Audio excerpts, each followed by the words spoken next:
जय हिंद। मैं रवि सर आप सबके बीच लेकर आ रहा हूं T20 सिलेक्शन सीरीज। आप लोग इस वीडियो को ज्यादा से ज्यादा लाइक और शेयर करें और साथ ही इस चैनल को सब्सक्राइब करें और ध्यान दीजिएगा बेल आइकन दबाना ना भूलें ताकि आपको इस वीडियो का नोटिफिकेशन मिलता रहे। चलेंगे पहले क्वेश्चन की तरफ। पहला क्वेश्चन देखेंगे। पहला क्वेश्चन, प्रथम पंचवर्षीय योजना 1951 से 1956 का मुख्य लक्ष्य क्या है? तो मुख्य लक्ष्य क्या था? ध्यान दीजिएगा। प्रथम पंचवर्षीय योजना का पहला ऑप्शन तीव्र उद्योगीकरण, दूसरा ऑप्शन कृषि विकास और तीसरा ऑप्शन भारी उद्योगों का विकास और तीसरा ऑप्शन आपके पास है उद्योगों का निजीकरण। तो बताएंगे इसका आंसर क्या होगा क्वेश्चन नंबर पहला। तो ध्यान देंगे मेरे दोस्त मेरे भाई, इस क्वेश्चन का पहला जो आंसर होगा, इस क्वेश्चन का जो आंसर होगा ध्यान दीजिएगा कृषि विकास। इसका आंसर होगा कृषि विकास। इस तरह से पहला क्वेश्चन का जो आंसर होगा ऑप्शन नंबर दूसरा। क्वेश्चन नंबर दूसरे पे चलते हैं। निम्नलिखित में से कौन सा रॉक एंड रोल को हिंदी ध्वनों में लाने वाला पहला संगीत निर्देशक है? तो बताइए कि पहला संगीत निर्देशक जिसने रॉक एंड रोल को हिंदी धुनों में लाया है।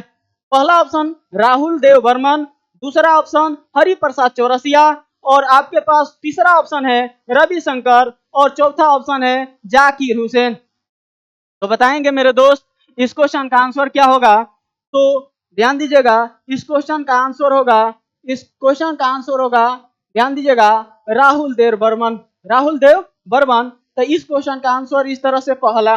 चलेंगे नेक्स्ट क्वेश्चन की तरफ। क्वेश्चन नंबर तीसरा, निम्नलिखित में से किस पौधे को विशेष सहारे का उपयोग करके दीवारों पर चढ़ाया जा सकता है? तो बताएंगे कि इनमें से किस पौधे को विशेष सहारा देकर दीवारों पर चढ़ाया जा सकता है?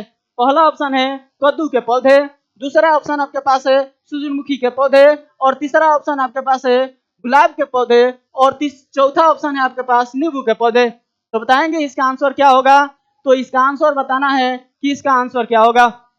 तो ध्यान दीजिएगा इस तरह से इसका जो आंसर होगा, ध्यान दीजिएगा इसका आंसर होगा, कौन सा आंसर होगा? तो कद्दू के पौधे। आपको बता दूं कि जितने भी लत्ती वाले पौधे हैं, जितने भी लत्ती वाली पौधे या सब्जियां हैं, वो सभी किसी सहारे से दीवारों पे चढ़ाई जा सकती हैं। अगले क्वेश्चन की तरफ चलेंगे। क्वेश्चन नंबर 4, ऐसी पहली पंचवर्षीय योजना कौन सी थी जिसे पूरा होने से पहले ही समाप्त कर दिया गया और क्यों? तो बताना है कि पहली पंचवर्षीय योजना कौन सी है जिसे पूरा होने से पहले ही समाप्त कर दिया गया और क्यों? इसका आंसर देंगे। ध्यान दीजिएगा इसका आंसर क्या होगा? तो ध्यान दीजिएगा इसका आंसर होगा ऑप्शन नंबर 4। ऑप्शन नंबर 4, पांचवी पंचवर्षीय योजना जो सरकार में परिवर्तन के कारण इसे समाप्त कर दिया गया था। ध्यान दीजिएगा इसे क्यों समाप्त कर दिया गया था? तो पांचवी पंचवर्षीय योजना के समय ध्यान दीजिएगा 1974 से 1978 है, के दौरान इंदिरा गांधी की सरकार थी। और ध्यान दीजिएगा हालांकि जब यह योजना खत्म होने वाली थी तब 1978 में मोरारजी देसाई के नेतृत्व वाली एक नवनिर्वाचित सरकार आई जिसने इस योजना को अस्वीकृत कर दिया, यानी कि इसे स्वीकार से मना कर दिया। और ध्यान दीजिएगा इसके बाद पंचवर्षीय योजना को समाप्त कर दिया गया और 2 साल का अवकाश चला। 2 सालों का अवकाश चला। ध्यान दीजिएगा। अब चलते हैं अगले क्वेश्चन की तरफ। क्वेश्चन नंबर 5, पद्म श्री पुरस्कार से सम्मानित शोभना नारायण किस भारतीय शास्त्रीय नृत्य से संबंधित है? तो बताएंगे कि शोभना नारायण किस भारतीय शास्त्रीय नृत्य शैली से संबंधित है? तो आंसर देंगे। ध्यान दीजिएगा पहला ऑप्शन मणिपुरी, दूसरा ऑप्शन आपके पास है कथक और तीसरा ऑप्शन भरतनाट्यम और चौथा ऑप्शन आपके पास है उड़ीसी। तो इसका आंसर क्या होगा मेरे दोस्त? आप लोग जल्द से जल्द कमेंट बॉक्स में आंसर देंगे। और ध्यान दीजिएगा इसका जो आंसर होगा, ध्यान दीजिएगा कथक। ये कथक से संबंधित है। ध्यान दीजिएगा कथक के बारे में थोड़ा सा हम लोग देख लें तो ध्यान दीजिएगा कथक उत्तर भारत की एक प्राचीन शास्त्रीय नृत्य शैली है और जिसका उत्पत्ति उत्तर प्रदेश में हुई है। यह गाथा या कहानी शब्द से बना है और ध्यान दीजिएगा इसमें नर्तक हाथ के हाव भाव या चेहरे के भाव और तीव्र पद संचालन के माध्यम से कहानियां सुनाते हैं। कथक में जयपुर, लखनऊ और बनारसी घराने बहुत ही प्रसिद्ध हैं और यह भारतीय संस्कृति और संगीत का एक महत्वपूर्ण हिस्सा है। और ध्यान दीजिएगा, यह कथक से संबंधित जो महत्वपूर्ण लोग हैं उनको देख लीजिएगा, बहुत ही इंपॉर्टेंट यहाँ से क्वेश्चन बनते हैं। ध्यान दीजिएगा, कथक शास्त्रीय नृत्य से संबंधित कुछ प्रसिद्ध व्यक्ति, जिसमें बहुत ही प्रसिद्ध एक व्यक्ति हैं जिनका नाम है पंडित बिरजू महाराज। आपको बता दूं, जितने व्यक्तियों के अंत में महाराज दिखे वो समझिएगा कि कथक शास्त्रीय नृत्य से संबंधित हैं। जैसे ध्यान दीजिएगा, सितारा देवी, शोभना नारायण, और ध्यान दीजिएगा लच्छू महाराज, आपको दिखेंगे शंभू महाराज, पंडित रामलाल और लक्षण महाराज, सुखदेव महाराज, और ध्यान दीजिएगा चंद्रलेखा। ये सभी ध्यान दीजिएगा कथक शास्त्रीय नृत्य से संबंधित हैं। आगे चलेंगे, क्वेश्चन नंबर ध्यान दीजिएगा 6। कपड़ा उद्योग में कपड़ों के स्वेतन यानी कि रंग हटाने के लिए किस रसायन का उपयोग किया जाता है? तो बताएंगे कि कपड़ों के रंग हटाने के लिए किस रसायन का प्रयोग किया जाता है। तो ध्यान दीजिएगा, इसका आंसर जो होगा, ध्यान दीजिएगा कौन सा आंसर होगा भाई, तो कैल्शियम ऑक्सीक्लोराइड, कैल्शियम ऑक्सीक्लोराइड इसका राइट आंसर होगा। देखिएगा क्वेश्चन नंबर 7 ध्यान से, किसी राज्य की विधानसभा को भंग करने की शक्ति किसके पास निहित है? तो बताना है कि किसी राज्य की विधानसभा को भंग करने के लिए किसके पास शक्ति है। तो ध्यान दीजिएगा, पहला ऑप्शन राज्य के मुख्यमंत्री, दूसरा ऑप्शन राज्य के राज्यपाल, और तीसरा ऑप्शन राज्य के मुख्य सचिव, या चौथा ऑप्शन उच्च न्यायालय के मुख्य न्यायाधीश। तो बताइए, किसी राज्य के विधानसभा को भंग करने की शक्ति किसके पास है? तो ध्यान दीजिएगा, किसी भी राज्य के विधानसभा को भंग करने की जो शक्ति है राज्य के राज्यपाल के पास है। इस तरह से 7वें नंबर क्वेश्चन का जो आंसर होगा, क्वेश्चन आंसर होगा सेकंड। चलेंगे नेक्स्ट क्वेश्चन की तरफ। क्वेश्चन नंबर देखिएगा 8। माइकल फ्राडे ने विद्युत ट्रांसफार्मर और जनरेटर के पीछे के सिद्धांत विद्युत चुंबकीय प्रेरण की खोज कब की थी? तो बताना है कि माइकल फ्राडे ने विद्युत ट्रांसफार्मर और जनरेटर के पीछे के सिद्धांत विद्युत चुंबकीय प्रेरण की खोज कब की थी। तो ऑप्शन देखेंगे, ऑप्शन नंबर पहला 1875, ऑप्शन दूसरा देखिएगा 1853, ऑप्शन नंबर तीसरा 1820, और ऑप्शन नंबर चौथा है 1831। तो इसका आंसर कौन सा होगा? कौन सा दोस्त इसका आंसर होगा? आप लोग जल्द से जल्द कमेंट बॉक्स में बताएंगे। तो ध्यान दीजिएगा, इसका जो आंसर होगा ऑप्शन नंबर 4 1831। चलेंगे नेक्स्ट क्वेश्चन की तरफ। क्वेश्चन नंबर 9 ध्यान दीजिएगा, आपके लिए जो क्वेश्चन बनाए गए हैं बहुत ही महत्वपूर्ण है। ध्यान दीजिएगा आपके पेपर के दृष्टिकोण से। भारतीय पैरा एथलीट पारुल परमार ध्यान दीजिएगा किस खेल से संबंधित है या किस खेल से संबंध रखती हैं? तो बताना है, पहला ऑप्शन निशानेबाजी, दूसरा ऑप्शन बैडमिंटन, तीसरा ऑप्शन तैराकी, और चौथा ऑप्शन है एथलीट्स। तो बताएंगे इसका आंसर क्या होगा? तो बताएंगे इसका आंसर क्या होगा मेरे दोस्त? तो ध्यान दीजिएगा, जो ये पारुल परमार है ये बैडमिंटन से संबंधित है।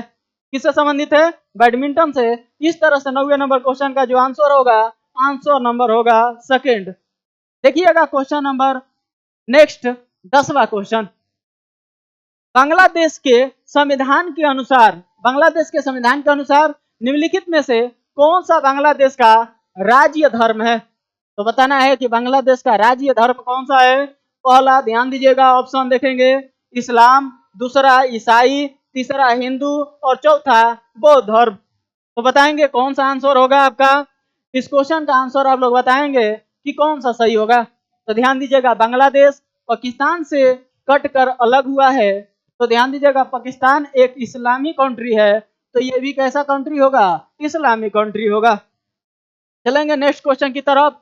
क्वेश्चन नंबर देखिएगा 11। क्वेश्चन नंबर 11 को देखिएगा, निम्नलिखित में से कौन सा वेद मुख्य रूप से बुरी आत्माओं और बीमारियों को दूर करने के लिए जादुई मंत्रों और आकर्षण का संग्रह है?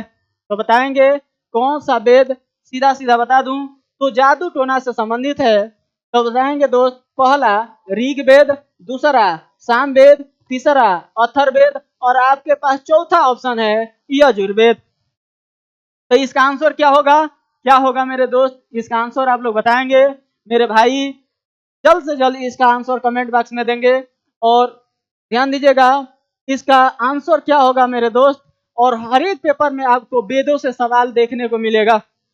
तो बताएंगे इसका आंसर क्या होगा। तो ध्यान दीजिएगा जो जादू टोना या चिकित्सा से संबंधित वो वेद है वो है, ध्यान दीजिएगा, अथर्ववेद। तो इस तरह से इसका आंसर होगा ऑप्शन नंबर तीसरा।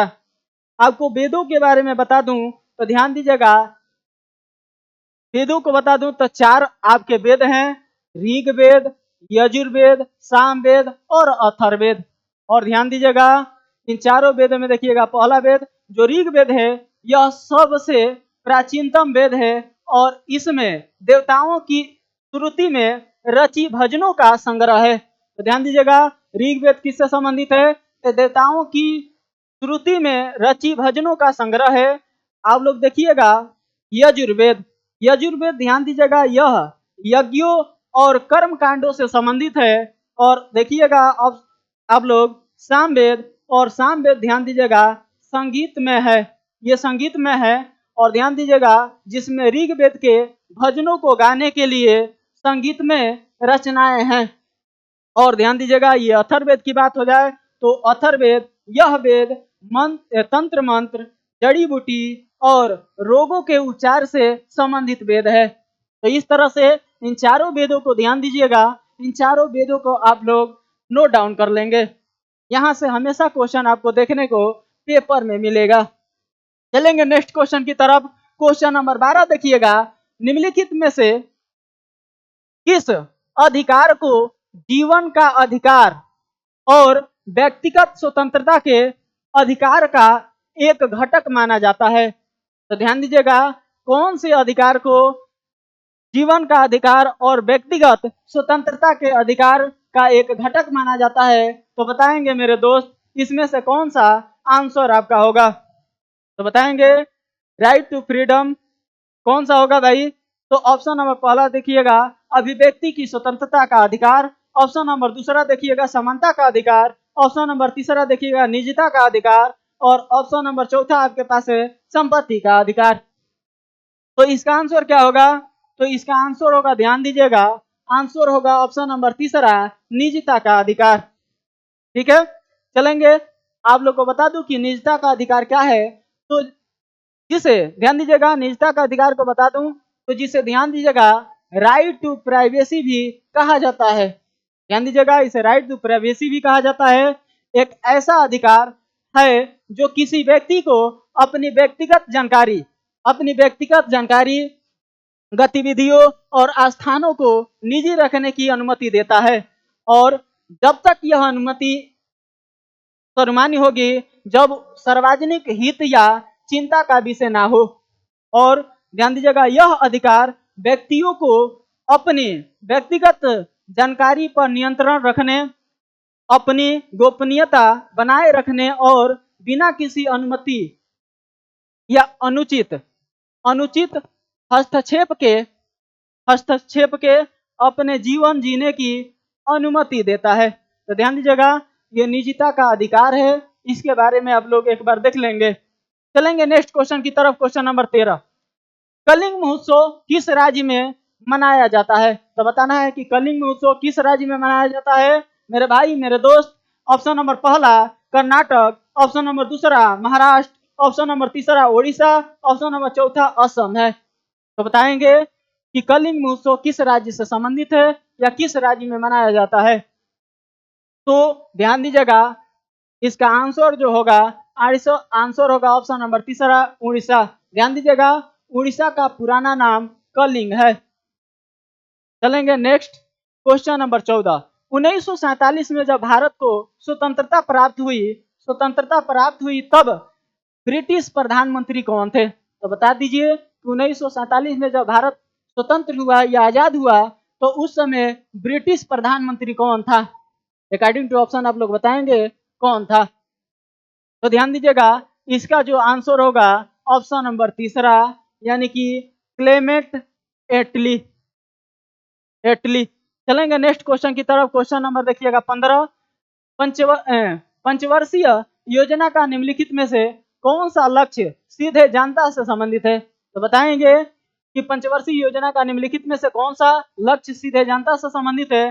पहला ऑप्शन देखिएगा समता यानी कि इक्वलिटी, और दूसरा ऑप्शन आत्मनिर्भरता, या तीसरा ऑप्शन विकास, और चौथा ऑप्शन आधुनिकीकरण है। तो बताएंगे कि इसका आंसर क्या होगा कि कौन सा, ध्यान दीजिएगा, पंचवर्षीय योजना का निम्नलिखित में से लक्ष्य जो है सीधा जनता से संबंधित है। तो ध्यान दीजिएगा ये होगा समता यानी कि समानता का अधिकार। चलेंगे नेक्स्ट क्वेश्चन की तरफ। क्वेश्चन नंबर देखिएगा 16। नीलगिरी सबसे पुरानी पर्वत श्रृंखलाओं में से एक है। यह किन तीन राज्यों के तटीय सीमा पर स्थित है? तो बताना है कि यह किन तीन राज्यों के बीच स्थित है। कौन सा? तो नीलगिरी पहाड़ी। ध्यान दीजिएगा, ऑप्शन नंबर पहला दिया है गुजरात, राजस्थान, हरियाणा। ऑप्शन नंबर दिया है दूसरा तमिलनाडु, केरल और कर्नाटक। ऑप्शन नंबर तीसरा आपके पास दिया है उत्तरी यूपी, उत्तराखंड और हिमाचल प्रदेश। और ऑप्शन नंबर चौथा दिया है असम, नागालैंड और त्रिपुरा। तो बताएंगे कि इसका आंसर क्या होगा मेरे दोस्त, मेरे भाई। तो ध्यान दीजिएगा, ये नीलगिरी जो पर्वत है ये तमिलनाडु और केरल और कर्नाटक तीनों राज्य में क्या है, तो फैला हुआ है। देखिएगा नीलगिरी पहाड़ी के बारे में थोड़ा सा आपको बता दूं तो नीलगिरी पहाड़ी का सबसे ऊंचा उच्चतम बिंदु या सबसे ऊंची चोटी जो है वो डोडा बेटा है। और यह पर्वत ध्यान दीजिएगा पश्चिमी घाट और पूर्वी घाट दोनों को जोड़ता है। ध्यान दीजिएगा, पश्चिमी घाट और पूर्वी घाट को जोड़ने वाला जो पर्वत है नीलगिरी पर्वत है। और इसकी जो ऊंचाई है वो ऊंचाई है 2637 मीटर है। और पर्वत का जो प्रकार है भ्रंश पर्वत है। भ्रंश पर्वत है। चलेंगे नेक्स्ट क्वेश्चन की तरफ। क्वेश्चन नंबर 17 देखिएगा, भारत में पहले एशियाई खेल कहाँ आयोजित किए गए थे? तो ये आपके लिए SW क्वेश्चन है। चलेंगे नेक्स्ट क्वेश्चन की तरफ। क्वेश्चन नंबर देखिएगा 18। दिए गए रंगों में से कौन सा जूडो ग्रेड से संबंधित नहीं है? सॉरी, देखिएगा दिए गए रंगों में से कौन सा जूडो ग्रेड से संबंधित नहीं है? तो पहला लाल, दूसरा सफेद, तीसरा गुलाबी और चौथा ऑप्शन है नीला। तो बताएंगे कौन सा जूडो ग्रेड से संबंधित नहीं है? तो वो आंसर होगा आपका आंसर नंबर तीसरा गुलाबी, जो जूडो ग्रेड से संबंधित नहीं है। चलेंगे नेक्स्ट क्वेश्चन की तरफ। क्वेश्चन नंबर ध्यान दीजिएगा 19। तीसरी पंचवर्षीय योजना 1961 से 1966 में उल्लेखित की गई प्रमुख आर्थिक चुनौती क्या थी? तो बताएंगे कि तीसरी पंचवर्षीय योजना के मुताबिक उल्लेखित जो चुनौती थी वो क्या थी? तो अकॉर्डिंग टू ऑप्शन आप लोग आंसर देंगे। ध्यान दीजिएगा, इसका जो आंसर होगा वो आंसर होगा, ध्यान दीजिएगा क्या होगा, तो आंसर होगा ऑप्शन नंबर पहला। ऑप्शन नंबर पहला, युद्धकालीन व्यय और संसाधन आवंटन। ध्यान दीजिएगा, तीसरी पंचवर्षीय योजना को अगर देख लें तो ध्यान दीजिएगा तीसरी पंचवर्षीय योजना 1961 से 66 भारत की एक महत्वपूर्ण योजना थी जिसका मुख्य फोकस, ध्यान दीजिएगा, कृषि और गेहूं के उत्पादन में सुधार करना था। इस योजना में 1962 और 1965 में भारत चीन युद्ध और भारत पाकिस्तान युद्ध और 1965 से 56 में सूखे और मुद्रास्फीति जैसी चुनौतियों का सामना करना पड़ा। योजना का लक्ष्य, ध्यान दीजिएगा, 5.6% की वृद्धि दर हासिल करनी थी, लेकिन ध्यान दीजिएगा जो हासिल हो पाई वास्तव में वो हुई 2.4%। इस तरह से पूरी तरह से ये तीसरी पंचवर्षीय योजना ध्यान दीजिएगा फेल रही। चलेंगे नेक्स्ट क्वेश्चन की तरफ। क्वेश्चन नंबर 20 देखिएगा। सिंधु घाटी सभ्यता, सिंधु घाटी सभ्यता ध्यान दीजिएगा ये कैसी सभ्यता है? पहला ऑप्शन ताम्र युगीन सभ्यता, दूसरा ऑप्शन लोह युगीन सभ्यता और तीसरा ऑप्शन अक्ष युगीन सभ्यता और चौथा ऑप्शन है कांस्य युगीन सभ्यता। तो बताएंगे बताएंगे मेरे दोस्त सिंधु घाटी सभ्यता ये कैसी सभ्यता है? ये भी आपके लिए होमवर्क क्वेश्चन है। इन सभी ध्यान दीजिएगा, दो क्वेश्चन आपका होमवर्क हो गया, इन दोनों का नंबर देकर ही आंसर आप लोग देंगे। चलेंगे नेक्स्ट क्वेश्चन की तरफ। क्वेश्चन नंबर देखिएगा 21। निम्नलिखित में से कौन सा आर्थिक क्षेत्रकों का एक गलत युग्म है? तो बताना है कि जो आर्थिक क्षेत्रकों का जो एक गलत युग्म दिया गया है वो कौन सा है? तो बता रहा है कि जो पहला ऑप्शन दिया है मत्स्य, प्रथम क्षेत्रक से संबंधित है। दूसरा ऑप्शन दिया है परिवहन, द्वितीय क्षेत्रक से संबंधित है। और दिया है तीसरा ऑप्शन बैंकिंग, तृतीय क्षेत्र से संबंधित है। और ऑप्शन नंबर चौथा दिया है सॉफ्टवेयर कंपनी, तृतीय क्षेत्रक से संबंधित है। तो बताएंगे इनमें से कौन सा गलत संबंध दिया है? तो ध्यान दीजिएगा, इसके बारे में अगर बता दूं तो इसके 3 क्षेत्रक हैं, प्रथम क्षेत्रक, द्वितीय क्षेत्रक और तृतीय क्षेत्रक। ध्यान दीजिएगा, पहला जो क्षेत्रक है ये सीधा प्रकृति से संबंधित है, यानी कि प्रकृति से मिली। ध्यान दीजिएगा, प्रकृति से जो मिली हमें वस्तु हैं वो प्रथम क्षेत्रक से संबंधित रखती हैं, जैसे कृषि, खनन इत्यादि प्रथम क्षेत्रक में आते हैं, क्योंकि इसमें सभी चीजें प्रकृति से जुड़ी हुई हैं। और जब प्रकृति से मिली वस्तुओं या कच्चे पदार्थ को में जब टेक्नोलॉजी लगा दिया जाता है तो द्वितीय क्षेत्रक यानी कि द्वितीय क्षेत्रक यानी कि सेकेंडरी सेक्टर में आ जाता है। और ध्यान दीजिएगा, जितने भी सेवा से संबंधित जितने भी सेवा से संबंधित कार्य हैं वो तृतीय क्षेत्रक हैं। तृतीय क्षेत्र को सेवा क्षेत्र भी कहा जाता है। आप लोग ध्यान देंगे तो इस तरह से मत्स्य जो होगा, मत्स्य पालन ध्यान दीजिएगा यह प्रकृति से जुड़ा हुआ है, तो ये हो जाएगा प्रथम क्षेत्र, ये सही है। परिवहन ध्यान दीजिएगा, परिवहन में कोई भी वस्तु उत्पादित नहीं की जा रही है, इसके कारण ध्यान दीजिएगा ये परिवहन जो सीधा होगा ये तृतीय क्षेत्रक से संबंधित होगा, क्योंकि परिवहन में कहीं ना कहीं सेवा का भावना आपको दिख रहा होगा। तो इसलिए इस क्वेश्चन का जो आंसर होगा आंसर नंबर दूसरा। चलेंगे अर्थव्यवस्था के, ध्यान दीजिएगा भारतीय अर्थव्यवस्था के जो मोटे तौर पे 3 क्षेत्रक हैं उनको हम लोग देखते हैं। प्रथम क्षेत्रक ध्यान दीजिएगा प्राइमरी सेक्टर, यह क्षेत्र प्राकृतिक संसाधन पर निर्भर है, जैसे कि कृषि, वानिकी, मत्स्य पालन और ध्यान दीजिएगा खनन। इसके उदाहरण पर दिखा दें तब फसलें उगाना, पशुपालन, मछली पकड़ना और खनिजों का खनन है। देखिएगा द्वितीय क्षेत्रक यानी कि सेकेंडरी सेक्टर, सेकेंडरी सेक्टर क्या है? तो यह क्षेत्रक प्राथमिक क्षेत्रक से प्राप्त कच्चे माल को संसाधित करके वस्तुओं का उत्पादन करता है। और ध्यान दीजिएगा इसके उदाहरण देखिएगा, कपड़े बनाना या कार बनाना या इमारतों का निर्माण, ये सभी किस में आ जाएगा? तो द्वितीय क्षेत्रक के अंतर्गत आ जाएगा। देखिएगा तृतीय क्षेत्रक को आप लोग देखेंगे, यह क्षेत्रक वस्तुओं और सेवाओं का उत्पादन करता है जो प्राथमिक और द्वितीय क्षेत्रक की सहायता करती है। इस तरह से बैंकिंग, शिक्षा, स्वास्थ्य, परिवहन, ये पर्यटन आदि ध्यान दीजिएगा ये तृतीय क्षेत्रक के हिस्से हैं। तो चलेंगे नेक्स्ट क्वेश्चन की तरफ। क्वेश्चन नंबर 22 देखिएगा मेरे भाई मेरे दोस्त, इसका आप लोग आंसर देंगे।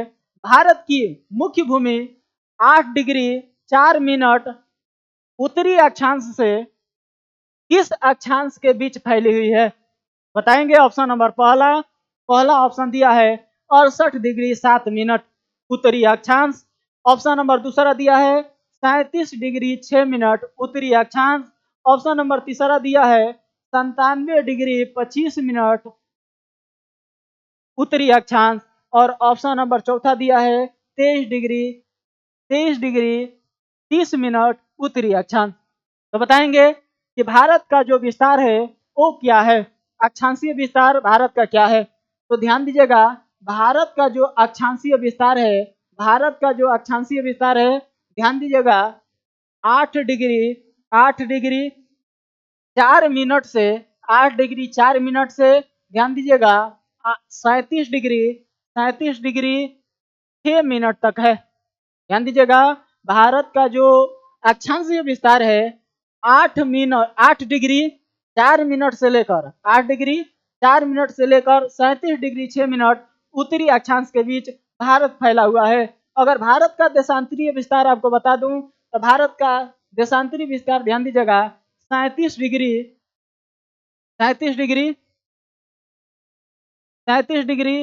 6 मिनट से लेकर 68 डिग्री 7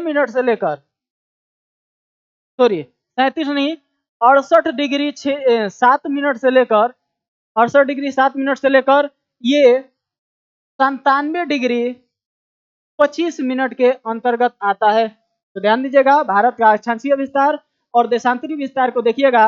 भारत का अक्षांशीय विस्तार 8 डिग्री 4 मिनट से लेकर 37 डिग्री 6 मिनट तक है और भारत का जो देशांतरीय विस्तार है 68 डिग्री 7 मिनट से लेकर 97 डिग्री 25 मिनट पूर्वी देशांतर है।